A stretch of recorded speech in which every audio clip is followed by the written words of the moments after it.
they might find them helpful if you really are thinking about a Kickstarter. So let's say your median pledge is $50. Okay. If somebody engages with you at over $50, send them a thank you, like a personal thank you.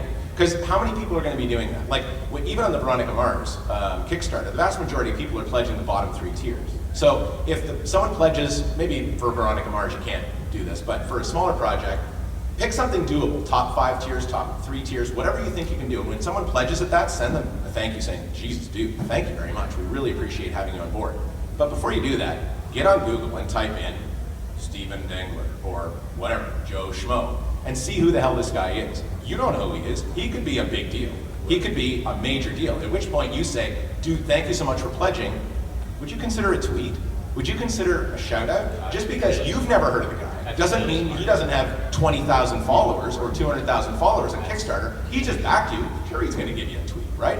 So think of it that way. So you approaching someone famous out of the blue, they get 1 million emails a day. You approaching someone on Kickstarter that just backed you, especially if you do it within half an hour, bam, you got a solid connection. That's really smart. High tier backers are not always critical for the financial success of a Kickstarter. People on we succeeded on right. 10, 25, 75, and 100. That's basically what everybody was contributing. Almost everyone on the Veronica Mars staff, Bell came up to me and said, thank you so much, you know, it's so amazing, so amazing. I'm like, okay, let's do the math. I donated at the top tier, absolutely. My donation was 0.00001% what he raised. How can I possibly be responsible? You know, you're thanking me like I made the Kickstarter, which I didn't. But you are a stand-in. You're a symbol for the Kickstarter working properly. That's number one. So the financial aspect of someone joining in the Kickstarter, a top tier Kickstarter, isn't that important. But for inertia of the Kickstarter and for publicity factor, it's incredibly important. Yeah. Again, someone joining in at the top tier probably has a network you can leverage. I did easily a dozen interviews for my top tier back in the Veronica Mars Kickstarter. CNN, ABC, like you name it. Top tier. Okay, the value of the top tier pledge could not buy that much publicity for the project. So if someone comes in at the top tier, suddenly it's like, why is somebody coming in? Why are you giving, you know, X thousand dollars of your own money to this project? What do you get out of it? Well, really nothing. I mean, I get a speaking role, and that's awesome, but you know, what do you get out of it? Do you get money out of it? No, I don't get money out of it. I get to participate in something that's cool. Oh, wow. So that's raising the publicity of the project. So leverage that. Okay, so what do top tier backers want, like me? What do I want? Do I want stuff? Nope. Nope, my wife will literally kill me if I bring something home. Literally, I have display cases at the office full of stuff that are full, and I don't get stuff anymore now. And if I bring stuff home, my wife literally, she's not here, but she'd be nodding her head if she were. She'll kill me if I bring something home. So I don't want anything hard. I want soft rewards. I want, exactly as Matt was saying, a name in the film, a walk-on role in the film, associate producer credit, soft stuff like that. That makes me feel good. I thought I was part of that. Look, I was attached to this film. That's me, that's my name, or that's in the credits. It doesn't have to be a big deal.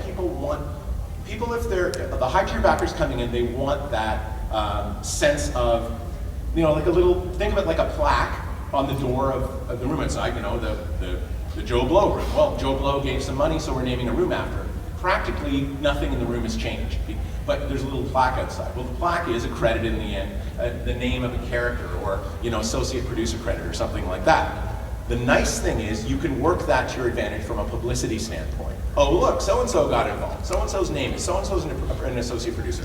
An associate producer credit, an executive producer credit doesn't cost you anything to give these things. It doesn't cost you anything. Naming a character or something like that in the film doesn't cost you anything. There's a David Mamet film, and there's a great line where they say, you know, well, yeah, well, who's Frank so-and-so?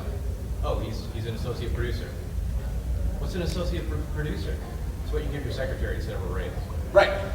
Right. That's absolutely. But for someone coming in, their personal resonance is, the connection to the project is, they love something about it, you give them a little flag they plant in the project, and they can point at it and go, see, I participated. So from a top tier background, I'm always asked, and I'm actually done, what I get out of it, I get out of the satisfaction of knowing I helped something that I really believe in, and I can point at it and go, see you right there. If you watch Veronica Mars movie, right before James Franco gets into the skinny jeans, I get to say on screen, let's get weird. It's like 5 seconds of screen time, but I get to point, here it comes, there it is right there. So, anyway, so your top tier backers aren't necessarily a source of finances, but they're a source of publicity for the project. And that benefits you. Don't think of it as benefiting them. It benefits you to lose them. Well, first of all, I'd like to give Steve a round of applause, if you could. No, being somebody with money who endorses artists and who endorses people who do what they do, that, you know, I've always said that's what I want to do when, you know, but when you're at when and you're actually legitimately doing that, that's something that I feel very strongly about, and is something that should be reported. There's so much amazing stuff out there. Absolutely, absolutely. You know, so just in closing, we have about 5-10 minutes left. I think we're over time. Okay. Do you guys have any last minute questions? That we don't? I do. Something to address. I'd like to know your opinion as a Kickstarter creator and then also a participant. There's this trend where people are really wanting to truly invest in the Kickstarters that they're doing. That's coming. I know Indiegogo is wanting to go that direction. Yep. Kickstarter is not wanting to go that direction. But the reason is, for instance, Oculus Rift. Right. Was very successful, but then So you sold to Facebook. Yeah, and then that made some of the fans upset because they wanted something that was like homebrew, what they thought was homebrew. But on the flip side of it, some people are like, well, what if I could invest in that and get shares or some kind of profits? So I just thoughts on that? We offered executive producer credit at our top tier ranking, which would have been percentages of whatever we made. Now, granted, we're on the web and stuff like that, but I think you can still offer it within the framework of what you've done. You know, you can still say, you can still at the top level, you can have a negotiation with these people, especially if they're like Steve and they've been a Medici to the project. You can come in and you can say, look, now what? The best thing about a top tier backer is that they're successful enough to endorse at that level. So it's not just beyond like, hey, tweet this out. It's also, that is a person with a tremendous amount of experience enough in America that they've made, you know, they understand marketing to get themselves to that level so that they can endorse and help people. Use them as a resource to say, hey, you know, we just did this thing. What do you think about getting ourselves further? You know, if you were involved in it, let's say at a bigger amount, or you had a higher percentage of the gross, what would you do, right? And that's a great way to approach them in terms of getting them deeper, more deeply involved. And actually, if they don't want to get any deeper financial involvement, you're still getting a tremendous amount of expertise, and that's really, really useful. Expertise in many ways is worth more than gold. More questions? Yes? Now, I never thought of Kickstarter as that high a level as you're talking about, where you used Veronica Mars movie. Okay? 2 million, yeah. I never thought of 4 million. Something like that. I never thought of it as being that high in this earth. And I'm kind of lost here.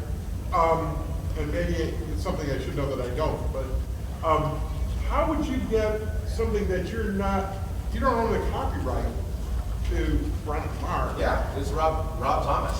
Is it? The director, yeah. Yeah, he owned it. And they eventually got Warner Brothers. Warner Brothers was going to be involved if they could prove some traction from the fan base. So studios are incredibly risk averse. Everyone is incredibly risk averse. So they said, we don't want to make a Veronica Mars movie. We don't know that it's going to work. Go drum up some support and some money and we'll talk about it. Yeah. They went and raised a bunch of money and now suddenly Warner's like, oh, okay, we'll get involved. That is my only recalcitrance about Stars getting involved, is that Stars basically now can go to studios and say, if we can raise $2 million, will you put in another $2 million? And studios will go, yeah, half value, sure, for, you know, we're getting all the profits, absolutely. And I don't feel like that benefits the backers. You know, that's what makes me sad. Go ahead. I've always wanted to see a certain book made into a movie. I have nothing to do with books, all right? I'm not involved in it in any way. So, but can I get a Kickstarter started on that and get a movie? If you don't own the project itself, Yeah. no, you have to approach the author or whatever it is. You're going to have to deal with that on the front end. Sometimes, if it's a fan project, Yeah. like, for example, Star Trek Continues, which I'm involved in. Okay, they don't own the rights, but there's an established tradition of, if you're respectful towards the intellectual property of Paramount and you're not selling merchandise, you're not commercializing it, they'll let it go because they realize it's in their best interest to do that. Fallout Nuka Break, fine line. That's a Bethesda IP. So are they allowed to do it or are they not allowed to do it? The first one they did, they were so small, it was an Indiegogo, it was like a couple grand, just to do a little thing, a little short. They did it. Nobody cares at that level. Okay, then they do a season 1, a little bigger now. Okay, still under the radar. Season 2, okay, now they raise a substantial amount of money, now they're on the radar. At that point, when the studio gets involved, they look at what you've done so far and say, all right, you know what, respectful, is this helping my image or is it not? Very few studios are going to shoot down a project that's making them look good. Right. There are studios that are completely IP crazy that don't want anything going out unless Marvel and DC. Right.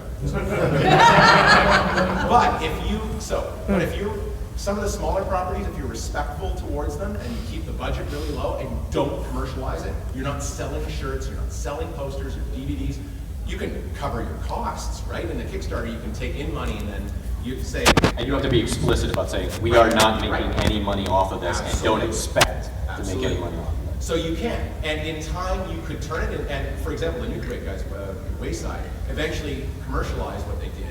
They got a name for making fan films, and now they're making a fan film for the Legend of Grimrock, with specifically under the aegis of the studio, because they've proven themselves. So if you keep it small and low budget, and you're not commercializing it, you can probably get away with almost anything. When the budgets start going over 20,000, now you got to be careful. Over 100,000. Yeah, you probably want to get either explicit written permission from the studio, or you want to talk to someone there, and maybe they're not going to give you written permission, but they're going to say, okay. You don't want the cease and desist. Right. You don't want the cease and desist. Well, they don't want it either, usually, because that's bad press for them. Right. Right. My friend did Batgirl Spoiled, which was a very neat Batgirl adaptation. They had great costumers and stuff like that.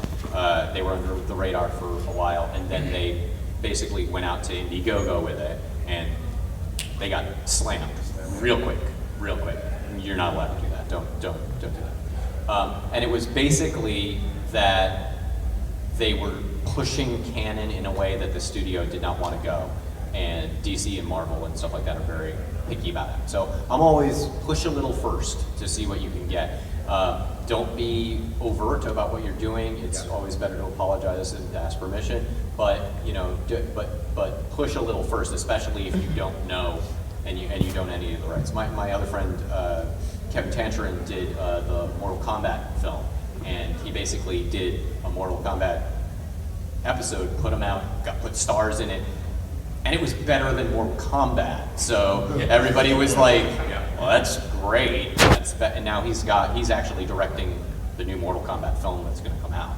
So because they said they were going to put a cease and desist on him, and then they looked at it and were like, oh, and you got stars in it. Oh, okay. Well, and if that's the thing, right? You can roll the dice, and if you do a good enough job, they catch-22. They can't slam it because that's terrible press. They go, and what appears in the Huffington Post is, studio slams fan favorite. Fan film that got 2 million hits in one day. Right. Oh, well, they don't really care about that then. Right. Questions? We have time for about 2 more. Nothing? We good? All right, cool. Do you have anything else to close? You'd asked a question. I thought of something right after you'd asked it. Can you remember what the question was? So it was just in reference to Oculus equity. Rift. Right. Okay. So equity. Equity's coming. It's going to be a formalized thing. The SEC here and in other countries, the equivalent of the SEC is going to be regulating that. People are lining up. The budgets and funds have already been raised to launch these things. They're in the pipeline. You're going to be able to invest in equity. Personally, as somebody that invests, I'm an angel investor as well. I actually have angel investments that have nothing to do with Kickstarter. I don't really want to be involved in too much in investments. I want to sort of let them run on the side. I want to pick the right team and let them run. So do I want to be involved in financial statements and things like that? No, not really.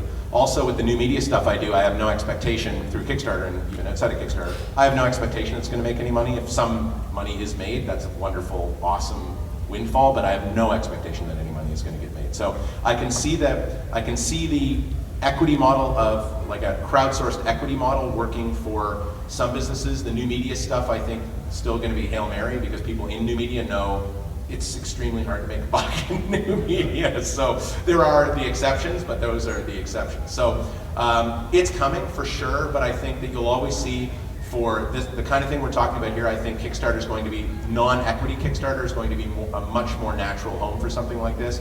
It is more of a patron thing. I feel a deep connection to this. I'm putting my money in not because I want a piece of the action or expect a piece of the action, but because I love it.